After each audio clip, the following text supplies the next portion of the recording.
What's up, Raptors fans? Welcome to the Warriors Report. I just don't understand NBA All-Star voting, and for good reason. The results came in today, and there are a lot of names that shouldn't be as high as they are. So for today's video, I'm going to talk about some of the players. I'm going to compare the stats and talk about who should be there, particularly, obviously, the Raptors players. This is a Raptors channel, but just some of the things we see, and I'm going to talk about one NBA rule I think that should be implemented to make the All-Star voting a little bit more favorable for guys that actually deserve to be in there. So if you're ready to watch this video, make sure to hit the like button. If you want to hit the subscribe button, we're super close to 2,800 subscribers. That'd be very much appreciated. And with that being said, let's get into today's video. Now, as you guys know, I do like to give out shout outs on this channel. So for today's video, the shout out goes out to John Jakelick, who is a two-time trivia champion. He's looking for his three-peat, so someone is going to have to dethrone him in the comment section. But let's talk about the results that came in today. Now, when you take a look at the NBA All-Star voting, I understand this is supposed to be an experience for a lot of basketball fans around the world to make this a fun experience to be able to vote for everyone. But when you look at the results that came in today, let's take a look at the guards in the Eastern Conference in particular, because we have to talk about Fred VanVleet. 108,529 votes for someone who has been on an absolute tear, and he's just been doing a really good job on and off the court as well with the Raptors. And I'm going to talk about some of that in just a moment here. But you take a look at some of the guys ahead of him. Kyrie Irving played his first NBA game yesterday, and he has gotten 267,000 votes. Derrick Rose, who's been injured for a few weeks now, has gotten 230,000 votes, 32,000 votes.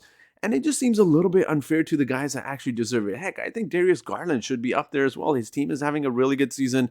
He has been having a really good season as well. And then you take a look at the Eastern front court. LaMarcus Aldridge has no business being there. He's ninth place, 111,000 votes. Heck, Nikola Vucevic should be higher, whose team is first in the Eastern Conference. And then again, you go over to the Western Conference, you see guys that definitely don't deserve to be there. Look at the guards. Klay Thompson is fourth in fan voting, 367,000 votes. It seems so unfair to players that actually put in the work, like Devin Booker, Chris Paul, Donovan Mitchell, Damian Lillard. All of those guys should be ranked above Klay Thompson.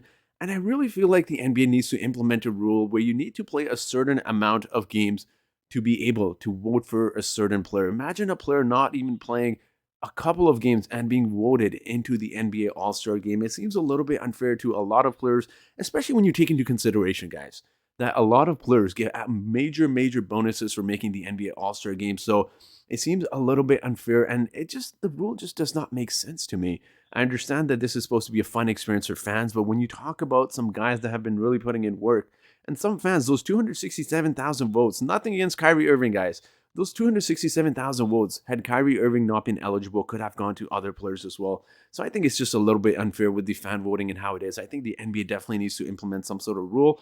But with that being said, let's talk about some of the impact that Fred VanVleet, who I think should be much higher than where he is at the moment, should be ranked. A shout out to Aaron Rose, who tweeted this out. So some more Fred VanVleet numbers. With Fred VanVleet on the court, the Raptors offense is about as good as the Chicago Bulls, 111-12 offensive rating. And without him, it is about as bad as the Orlando Magic, 103 offensive rating, which just kind of gives you an example of where Fred VanVleet is in terms of where he should be, I should say, in All-Star voting, because he has such a big impact. Now, I know the Raptors, not until the recent win streak, weren't really up there in the standings. They're currently 7th, and it does have a big impact, but I definitely think he deserves a little bit more recognition. Now, let's talk about some other tweet as well. Again, shout out to Aaron Rose, because he's just putting out facts out there. Defensively, the Raptors' defense with Fred VanVleet is about as good as the Clippers, 105.9 defensive rating, and without him, it's the worst in the league. That Cavs game doesn't throw things off, but that's a huge differential, and it talks about the impact that Fred VanVleet has. Not only is he on a tear offensively,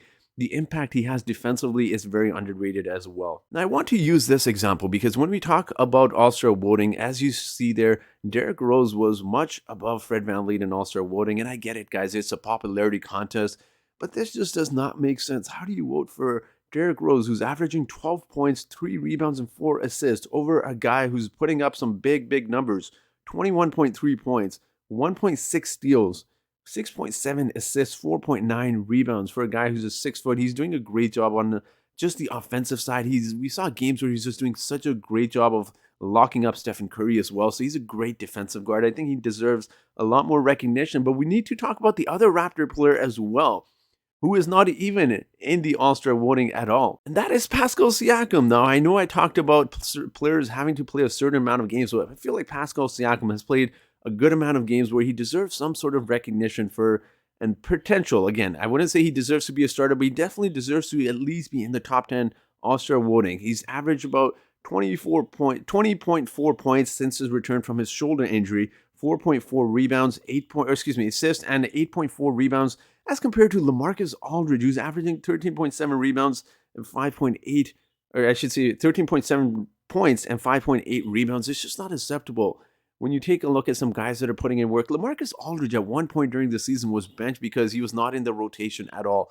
It should tell you how unfair that really is when you talk about fan voting and where some of these guys are. And I understand, guys. I understand cities like Brooklyn, cities like LA, and San Fran are really going to be up there when they vote for their own guys. But we got a population of 37 million in Canada. Toronto alone has a very large population. Our Raptors players should be up there. So I think as basketball fans, as Raptors fans, we definitely need to vote for some of our guys as well. Just get them up there.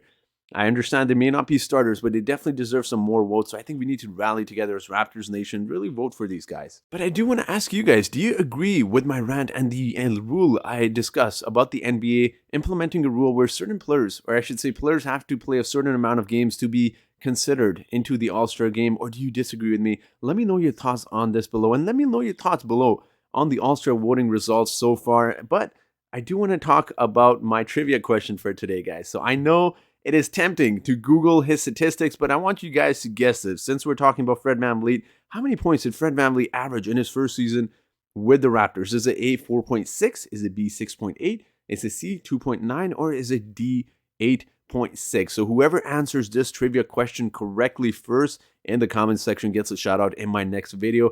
And for today's video, I have two bonus clips for you guys. I could not decide between the two, but I just want to say this Pascal Siakam clip I'm going to present to you guys. Watch the defender's knee and how it bends. It's just the spin moves. We always make fun of them. But just look at that spin move that Pascal puts on his defenders. And I do have a clip of Fred VanVleet, of course, as well. So I hope you guys enjoyed this video. I wish to hear from you guys in the comment section. Let me know your thoughts below. And I hope you guys have yourselves a great day.